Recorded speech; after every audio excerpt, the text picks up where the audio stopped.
Bueno, muchas gracias por la invitación. Para mí es un gusto venir a Colombia, especialmente a contribuir con eventos como este. Yo les voy a dar una revisión, aspectos muy generales de cáncer de seno. Entonces vamos a tocar muchos temas y los aspectos más controversiales en este momento en cáncer de seno en los Estados Unidos.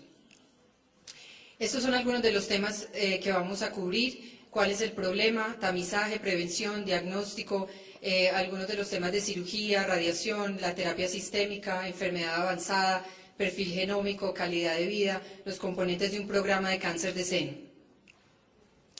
Hemos ya visto mucho de la epidemiología, de los números. Estos son números de Estados Unidos, lo que se cree que pasó en el 2008. Hubo más o menos 215.000 casos diagnosticados de cáncer de seno en el país, 40.000 muertes se ven cada año. Cuando hay 200.000 casos de mujeres, se diagnostican casi 2.000 casos en hombres con cáncer de seno y 470 hombres mueren por cáncer de seno cada año. Hay más de 2 millones de mujeres que son sobrevivientes de cáncer de seno en el país en este momento. La probabilidad de desarrollar cáncer, ya se ha hablado mucho de esto. El riesgo de desarrollar cáncer en general en los Estados Unidos es 1 en 3, cualquier tipo de cáncer, que es supremamente alto. Pero, como ya lo vimos antes, el riesgo de cáncer de seno es 1 en 7 o 1 en 8, dicen otros números.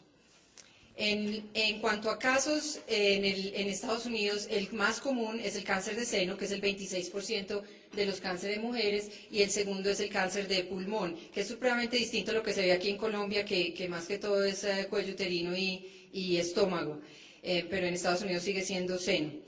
Y en cuanto a mortalidad, más mujeres en Estados Unidos mueren de cáncer de pulmón que de cáncer de seno, pero cáncer de seno sigue siendo el número 2. Lo importante y que lo alegra a uno es que la mortalidad por cáncer de seno continúa disminuyendo en los países desarrollados y espero que sea lo mismo en Colombia. Empezó a disminuir continuamente desde 1990 con nuevas terapias biológicas, más prevención, más tamizaje.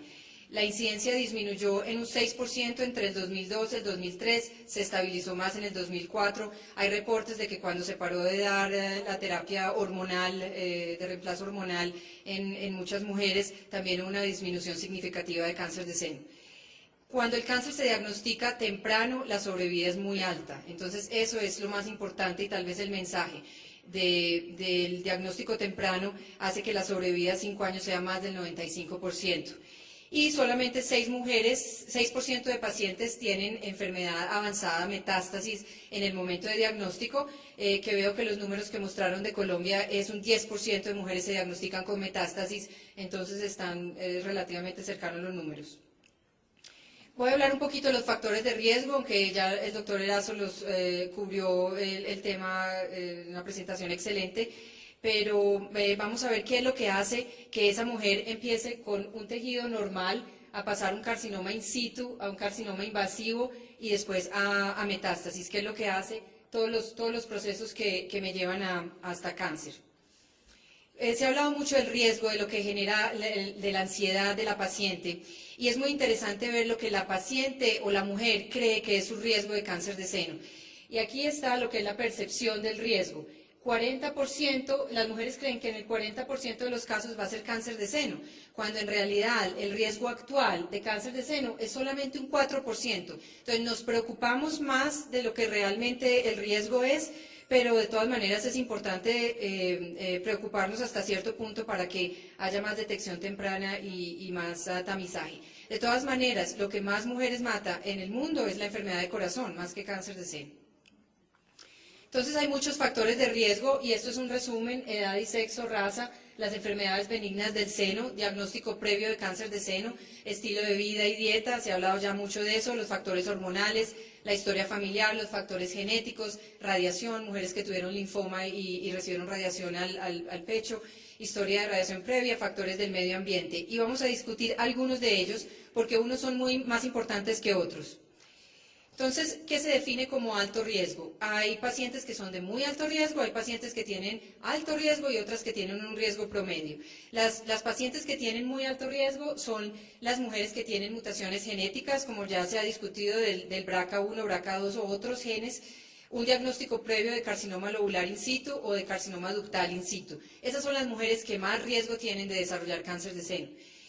Las mujeres que se clasifican en riesgo alto son las pacientes que han tenido atipia. Atipia son esas células que ya empiezan a cambiar, que no se ven tan mal como para ser llamadas cáncer, pero que ya empezó el proceso de cambio y es un proceso precanceroso que lo identifica uno como alto riesgo. Cuando se tiene atipia, el riesgo puede estar aumentado hasta en 7 veces. Los senos densos por mamografía es algo que que hay más y más información. Las pacientes que tienen senos muy densos, obviamente el diagnóstico es más difícil, pero también hay un aumento en la incidencia de cáncer de seno. Y la historia familiar, sin tener la mutación genética, pero varios familiares con cáncer de seno. El riesgo promedio son la mujer, que es la mayoría, que no tienen factores de riesgo significativos. La enfermedad benigna del seno en general no causa cáncer de seno. La lesión es lo que se llaman las lesiones no proliferativas. Una lesión no proliferativa, como se hablaba antes del fibroadenoma, de los cambios fibroquísticos del seno, de los papilomas solitarios, esos no aumentan el riesgo de cáncer de seno. Pero cuando ya empezamos a ver más lesiones, no solamente una lesión única, pero ya varias lesiones, el riesgo empieza a aumentar un poco. Y lo que son las lesiones proliferativas sin atipia pueden aumentar el riesgo hasta en 2 veces. Y esos son los fibroadenomas complejos, la hiperplasia florida, la adenosis esclerosante, papilomas intraductales. Entonces, esto es un diagnóstico puramente de patología, pero que puede aumentar el riesgo hasta en 2 veces. Y ya cuando hay atipia, esas células que ya empiezan a cambiar, dirigiéndose en el camino hacia cáncer, el riesgo sube de 4 a 6 veces, que son la hiperplasia lobular atípica y la hiperplasia ductal atípica. Esto es una gráfica de cómo la densidad del seno aumenta el riesgo de cáncer de seno.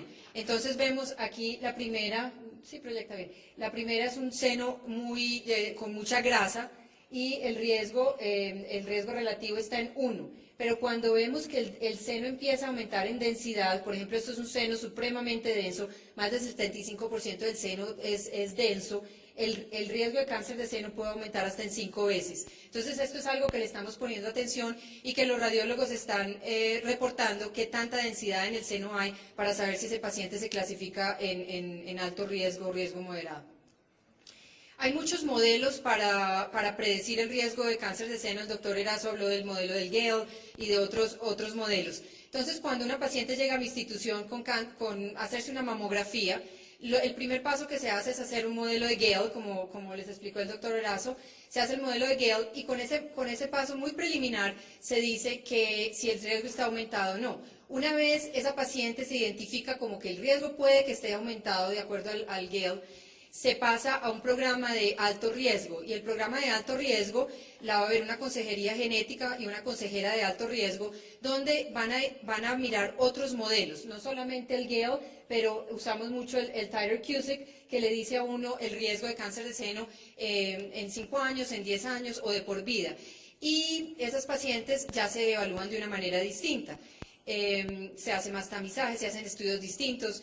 Y es importante, hay otros pacientes que se les dice, no, su riesgo no es alto, vaya tranquilo y continúe haciendo el mismo screening que se estaba haciendo antes.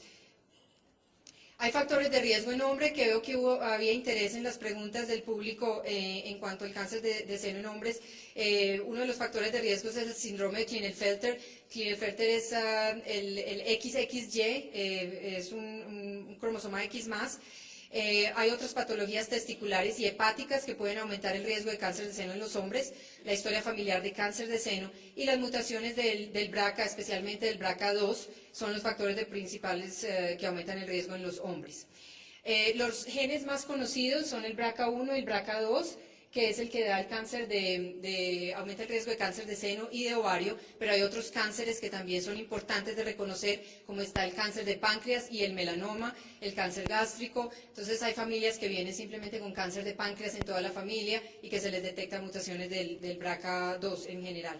Hay otros genes como son el P53, el PTEN, el P53 da el Lifromeni que da los sarcomas, el cáncer de seno, las leucemias, el cáncer de colon, o está el PTEN que da el Cowden's disease, la enfermedad de Cowden's que da amartomas y cáncer